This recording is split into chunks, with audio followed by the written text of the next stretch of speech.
Ladies and gentlemen, and thank you so much for joining us in this maiden edition of your favorite program, Planet Rise, for the new season on Canal International. We are very excited to once more be bringing you information about your environment and sustainable development. In today's edition of the program, we are going to be looking at the impact of climate change on the activities of farmers in different parts of Cameroon. It should be recalled about 100% of Cameroonian farmers rely on rainfall for their activity. Unfortunately, due to climate change, the activity, or rather the patterns of rainfall, have become very unpredictable. We shall be taking you to the southwest region of the country, to the west region of the country, and we shall equally be talking with some experts to understand this phenomenon. We shall be right back. Stay with us.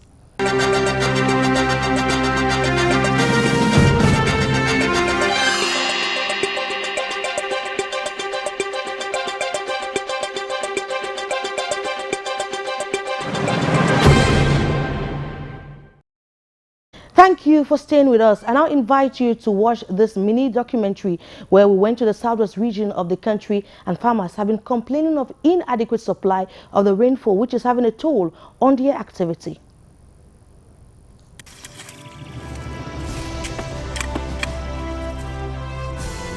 At just 10 years old, little Lucy already understands why she needs to assist her mother in the farm.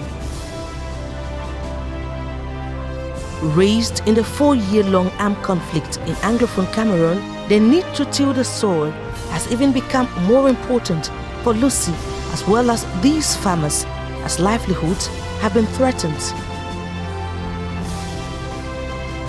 Even as agriculture remains key in sustaining livelihoods, some have abandoned their farms as a result of insecurity. I have a farm somewhere that I will not go there because we are afraid of unknown incident. So if we are going there alone, there's a farm I always go there.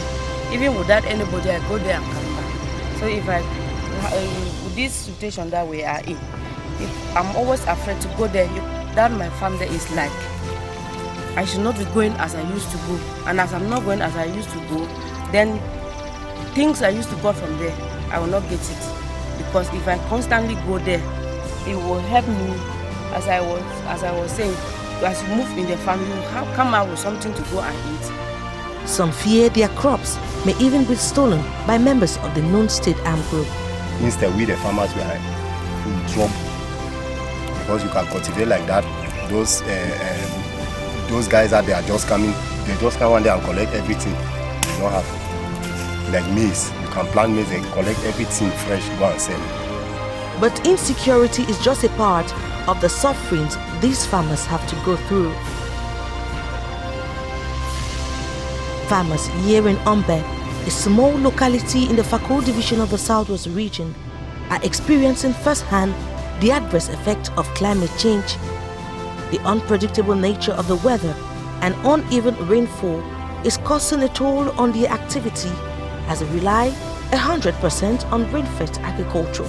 At first, they rely on that 15. The way 15, the B, we rain over still 4, and 15, the B, rain already 4. So now the weather just be unpredictable. At first, our parents used to rely on March 15 to plant when rains fall. But today, the weather has become unpredictable. For instance, this year, rain fell in March. But this is April and there is so much heat in the soil. Now, if you look at the crops behind me, like the maize and the goosey, they are not doing well. As from behind, so maize are already red, get red. And so egusi then too, they don't just stand, they need the maize is reddish, while the egusi is not sprouting as it should. But for the crops planted before the rains, they are doing well, given the rains came and met them in the ground. And so they blossom. But other crops like cassava are not doing well because of too much heat. Plant cassava, so by they make and do some of the stem that they dry. Some of the farmers have already lost seedlings after miscalculating the rains. So with the vegetable that I nest after 1 week from that, because last Saturday the rain was threatening to fall and it never fell from there up to today. It has not fallen. So with the vegetable I nest, I checked it, it was green. And I was very happy that it's coming up. By yesterday that I went there to check, I discovered I was already sleeping. as they are still very soft like that, you cannot sustain some. You have to die. But this year the rain don't come for the way it can come. It don't fall now just like about 4 times, but it not really fall now. So even now, this year the rains have fallen just about 4 times, but not very much. Even as we continue planting, you realize when you till the soil, it is whitish, indicating the rains didn't penetrate the soil. If the rain doesn't come soon enough, all these efforts we are putting in will just be in vain.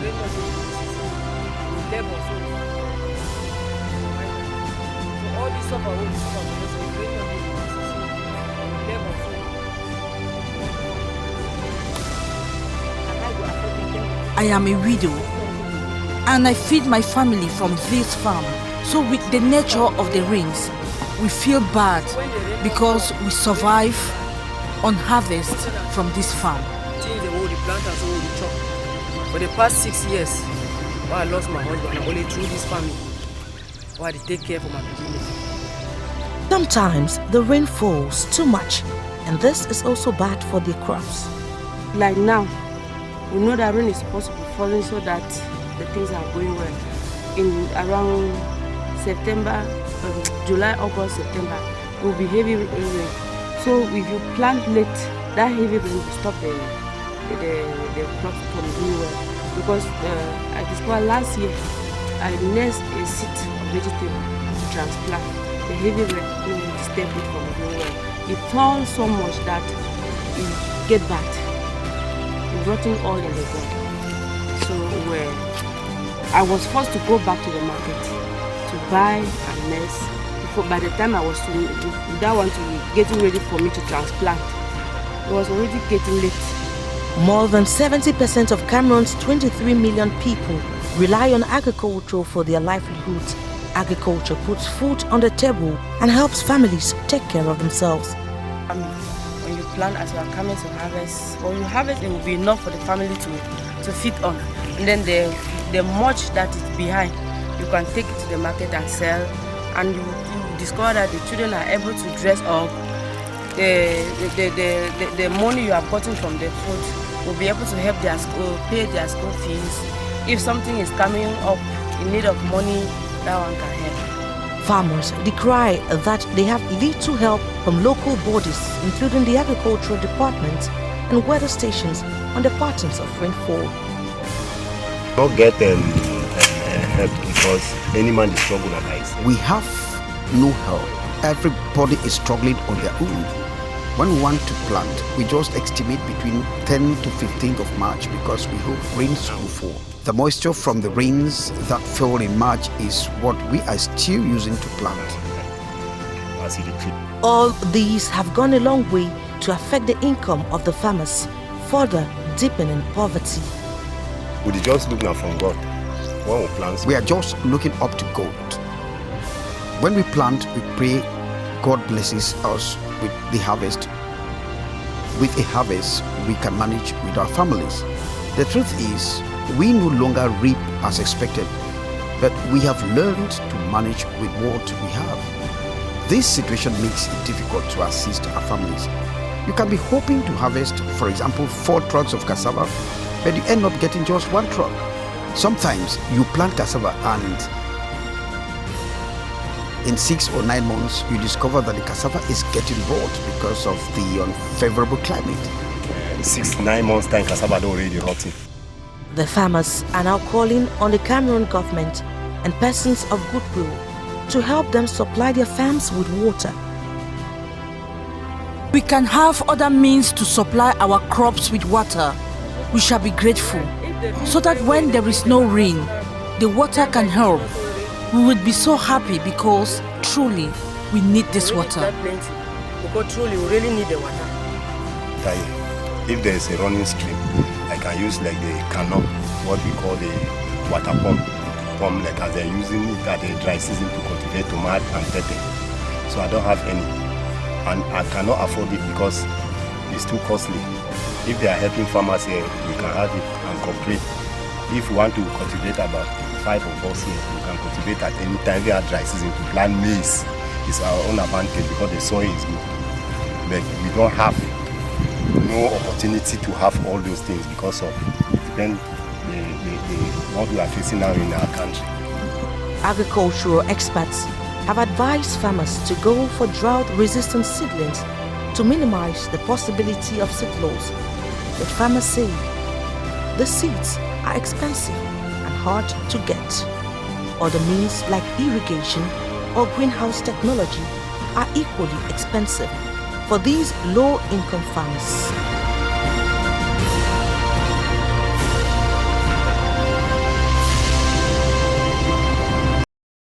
From the southwest region of the country, we'll now take you to the west region of the country, where it is a similar situation for the farmers in that part of the country. Farmers in Fumban, in the Noon division of the west region, say they are suffering from inadequate supply of the rain. In fact, most of these farmers are confused, but experts have equally blamed farmers and other local people for their activities, such as massive deforestation, which is going a long way to accelerate global warming. Take a listen to this element done for us by Monique Nausi and Nodine Joya.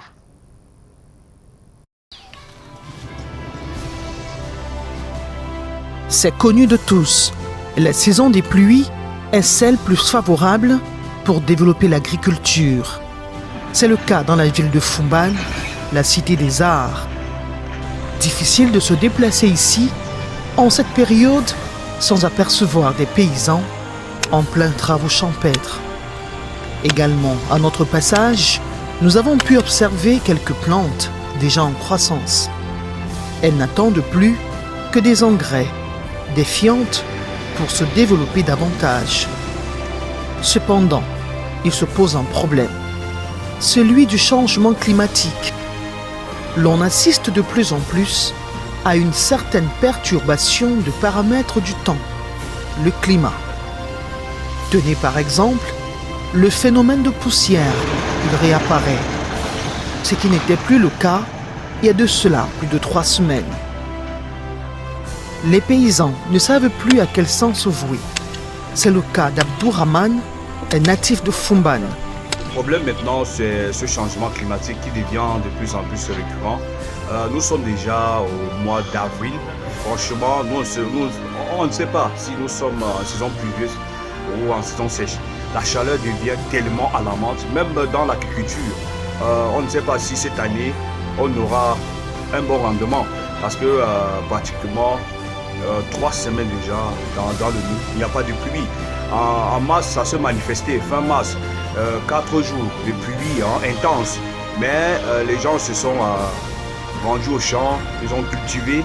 Mais jusqu'à aujourd'hui, plus de signes. Même quand tu vois comment les maïs sont en train de pousser, on ne sait pas franchement, c'est pas dans son état. On risquerait juste de revenir encore, refaire tous ces semences-là.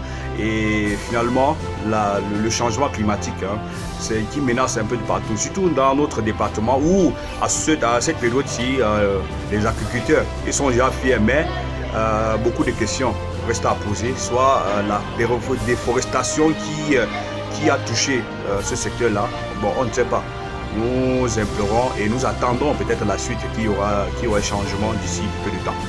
À la question de savoir à quelle saison sommes-nous finalement? Sommes-nous à la saison des pluies ou à la saison sèche? Les spécialistes tentent de donner une réponse. Nous avons rencontré Ahmed Getcom, délégué départemental de l'environnement pour le Noun. La problématique du changement climatique est une réalité au niveau global et particulièrement au niveau local. Nous assistons aujourd'hui à une certaine perturbation, une certaine variabilité des paramètres climatiques qui fait à ce que les choses ont beaucoup changé, qu'on ne maîtrise plus quand aura lieu la saison de pluie ou bien aura lieu la saison sèche. Et c'est une réalité dans le monde, comme vous venez de le dire. Il y a de cela quelques jours, 2 à 3 semaines, les pluies ont commencé, mais malheureusement elles sont reparties. D'où la nécessité véritablement de réfléchir sur ce problème. Cela est lié à ce problème, comme j'ai dit, qui est sur le plan global lié au changement climatique. Et donc, ce qui fait que les pluies ne respectent plus les périodicités. comme c'était automatique à l'époque, on savait que quand on arrivait au mois de mars, les pluies revenaient et les agriculteurs pouvaient commencer leur semis et ça continuait. Malheureusement, avec les perturbations climatiques, rien n'est plus clair, les pluies reviennent, elles repartent et cela va beaucoup plus impacter sur la production agricole et cela est beaucoup plus stressant compte tenu du fait que nous trouvons dans une zone où les populations mènent leur activité. Environ 70 à 75% des populations sont tournées vers l'agriculture. Et qui dit agriculture dit nécessairement qu'il y ait de la pluie pour pouvoir permettre à ces plantes ou bien à ces graines qui ont été sémées de pouvoir pousser, grandir et donner de bonnes récoltes. Les environnementalistes ont choisi de prodiguer quelques conseils aux agriculteurs. Ces derniers appellent les uns et les autres au changement de comportement, tout en condamnant systématiquement la déforestation. La déforestation est un élément important qui contribue au changement climatique parce que plus on abat les arbres, puisque ça augmente ces problèmes de perturbation climatique. Et c'est une réalité au niveau local, les gens abattent les arbres soit pour l'agriculture, soit pour la recherche de bois de chauffe, soit même pour les constructions ou bien autres activités qui contribuent à la construction ou bien à l'expansion des villes. Il faudrait que les gens pensent à planter ces arbres parce que quand si on perd tous les arbres, on va beaucoup plus souffrir de ces problèmes de changement climatique. Les pluies vont partir. On rappelle, plus de 70% de la population du Noun vivent essentiellement de l'agriculture. La situation peut tourner au pire si rien n'est fait.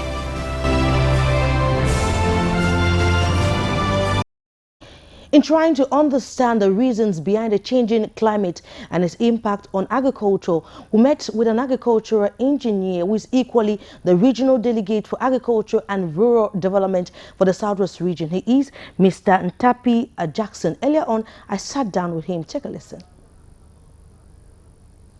On this segment of your favorite program, Planet Rise, we are meeting with a regional delegate for agriculture and rural development for the Southwest region. He is Mr. Jackson Ntapi. Hello, and thank you so much for joining us on this segment of the program. Yeah, thank you, Regina, for coming to our humble regional delegation. You're highly welcome. Thank you so much. We're talking about rain-fed agriculture. Now, before, our parents could bet rains will come on the 15th of March every year to permit them plant.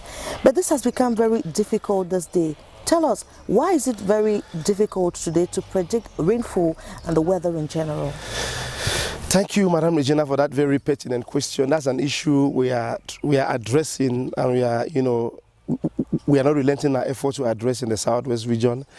That should be, and it is, a very popular phenomenon of climate change, and all of us know that there are some changes in rainfall patterns, there are changes in atmospheric temperature, the rains doesn't usually come the way it used to come, and these patterns are caused by forces beyond the farmer's microenvironment. So it's the general phenomenon of climate change that is causing these changes in rainfall patterns and rainfall frequencies. Now, most farmers in the Southwest region, in particular, in Cameroon, in general, Africa, in most developing countries, they depend on rain-fed agriculture. To begin with, how important is rain for the crops to grow? So rain in rain-fed agriculture, as you rightly describe it, is the main source of water. And plants are living organisms, and every living organisms need water. And plants need water even more because most plants, 70% of the plant is made up of water. Without water, the seeds won't germinate. Without water, the crop is not going to sprout. Without water, it's not going to flower. Without water, there will be no fructification, and the production will be below expectation. So water is one of the most important factors of production. You can have fertilizer, you have seeds. If you don't have water, you're not going to have the right result. And water is the right quantity at the right time. A plant needs different a plant needs water at different quantities at different time. For example, a seed will need less amount of water than a mature plant doing, for example, a maize plant producing grains. During filling, it needs more water. So this issue of water and plant is right quantity at the right time. If you have too much water at the wrong time, for example, if you plant a maize seed and you have too much rain, the seed will rot in the ground it won't germinate. If you have, during fructification of the maize plant, if you have less water, the fruits won't feel well, and you're going to have poor production. So it's right quantity at the right time. So rain is the main source of agriculture to more than almost 100% of our farmers in the southwest region. So we call it rain-fed agriculture. Yes, and I was going to come to what you were talking about the importance of having the right amount of rain at the time also. I was going to ask, or I am asking, what is normal and abnormal rainfall, and what is your experience today with farmers? And how is this affecting the crops? Okay, so the southwest region is located in what we call the unimodal agroecological zone of Cameroon, where we have rains at 2,500 millimeters per annum. So to us, normal rainfall is when rain is above 2,000 millimeters. So now the normality of rainfall depends on when it starts falling. Okay. If rain starts falling too early, and if rain starts falling and stop at a certain point, it becomes abnormal. And that's what we are experiencing with the climate change issue. Rain starts at times too early. Then when farmers are depending on the rain plant, they discover that the rain abruptly stops and the dry season comes back with the sun. So it becomes an irregular rainfall pattern. So normal rain is when rain starts at the right time. Okay, it falls with the right regularity and the right quantity to enable the farmer produce their crop at the optimal level. So the rain must be evenly distributed.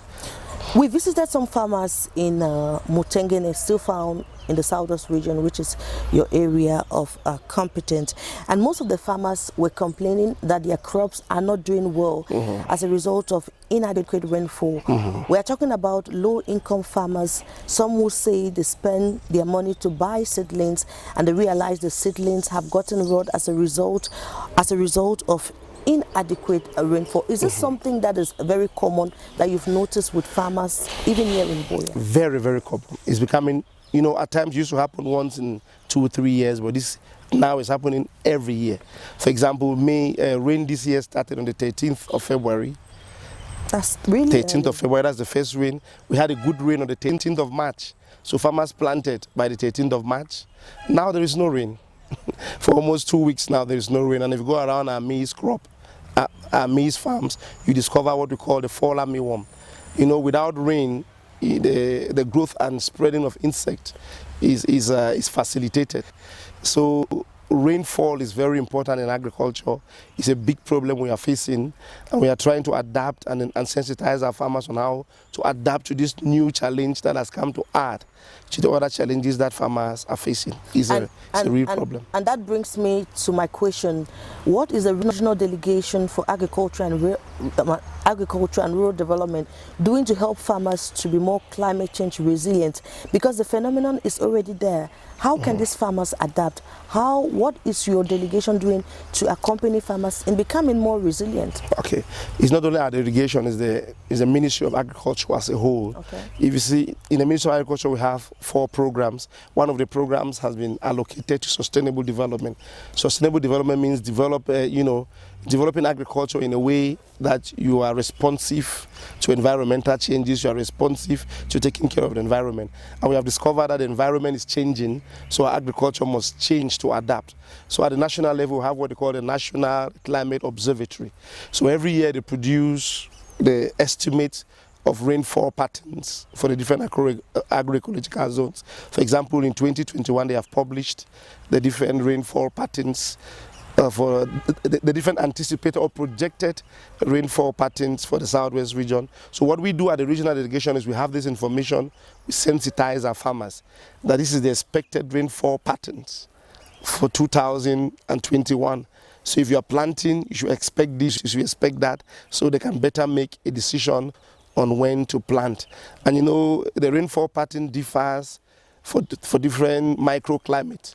For example, I said in the southwest region, we expect rain 2,000, 2,500 millimeters every year. But you go to the Buncha, to the west coast, there's rain every day. They have 3,500 millimeters every year. So it depends on the microclimate. So what have we done? We are sensitizing farmers. We are telling farmers, we are encouraging farmers to use drought-resistant varieties. of maize, of tomatoes. For example, there are several varieties of tomatoes. If you take, for example, the cobra that people usually plant, it's not very resistant to drought. When there's no water, it doesn't produce well. But if you take the baker's brother is an imported variety also that resists drought more than the cobra. So naturally we encourage our farmers to use the baker's brother. So drought-resistant variety, insect-resistant variety, because when you have drought, there's a propagation of insect species. For example, if you visit any maize farm, you find white substances on the leaves. That's the fall armyworm. That's devastating the farm. And if you don't address it, if the farmer doesn't spend additional money to treat it, it can destroy an entire maize farm, up to 95% of the production. Why? Because the rains are not regular. The growth and spread of that insect pest has become easier. So they should use insect-resistant varieties. I mean, what you're saying is very interesting, but I would like to find out from you, because when we spoke to some farmers, they say that they feel like they have been abandoned by the Ministry of Agriculture. They feel like they don't have enough information. We are talking about the plan that has been rolled out by the government and the sensitization campaign that you carry out. That we are carrying out. That you are carrying out. I just want to know, how far do you go? Do you go right to the grassroots, or this is just something at the level of a divisional headquarters? Because when we spoke to farmers, most precise, in Mutengene, most of them complain they don't have information from weather stations. They don't have information maybe about the seeds you're talking about. So what do you have to say to these farmers who feel abandoned by the ministry? It's very unfortunate that our farmers feel abandoned by the ministry, because our regional delegation is always opened. Our divisional delegations are open. You know, we work in proximity with farmers, and the Ministry of Agriculture work with farmer groups. But it's a tendency of the farmers of the Southwest wanting to work as individuals. So when information, because the best way to pass information into a farming community is through common initiative groups and cooperatives. When the farmer is isolated, doesn't work with the common initiative group, it's at times difficult to get to them. But we're encouraging all farmers, whether you're an individual, get in contact with our agric post. We have agricultural post at Tico. There are several agricultural posts at Tico subdivision. We have somebody covering the Mutengene area. We have the subdivisional delegation. We have the divisional delegation. We have the regional delegation, where we constantly pass out this information. Of late, we were launching the farming season for the Southwest on the 13th, I think the 14th of February, 14th of March, we launched the farming season. We had a radio program at CRTV, another radio station like Canal, they were here. We're sharing information on this climate smart agriculture, telling our farmers, use drought-resistant seeds, use insect-resistant seeds, do fertilization. Can you imagine if I fertilize my maize and you don't fertilize your maize? When the rain stops, my maize can survive more than yours, because a fertilized maize has a better root. The root system of the plant is well developed. It absorbs a lot of water, giving it the ability to resist drought more than you who did not fertilize your maize. So we are sharing this information with the farmers. Unfortunately, of course, all of us know about the socio-political issues, because you're talking about Mutengene. Mutengene should not have that problem. As I said, Mutengene should be an individual farmer that's not working with a group. But in other areas, we cannot cancel the fact that some of our staff were not there. Because of the crisis. But now they are going back. As the situation is getting better, we are making sure that all of our staff are back in their station, sharing this vital information with farmers. Thank you so much for talking to us. Any last words? Well, my last word is to thank Canal and thank Regina for coming to our humble delegation. We thank you for the interest you're having for the Southwest farmers. We'll not deny that our farmers have faced a lot of challenges. You know, the climate issue is an additional challenge to the several challenges that they have been facing. You know, the Southwest farmer was the most negatively impacted by the socio-political crisis, because this crisis was in the rural areas. Most of them abandoned their farms. Some people we used to call farmers are no longer farmers, because if you are planting an annual crop, when you after 3 years, you don't have a farm. So they are going back now to their villages to start from scratch. So we are sharing the information with hierarchy that our farmers need help. We want to pass through this medium to encourage our farmers to go back to their villages, invest in their farms. The Ministry of Agriculture have several projects in place to help farmers, you know, relaunch their farm. And we are believing that by the end of 2021, we can stage a comeback of the Southwest agricultural sector. And thank you. Thank you so much, Mr. Jackson Tapi, for talking to us on Canal International, precisely on the program Planet Rice. Goodbye for now. And well, that interview with Mr. Tapi Jackson, the regional delegate for agriculture in the Southwest region, brings us to the end of this edition of the program on Canal International. Thank you for watching. Goodbye and God bless.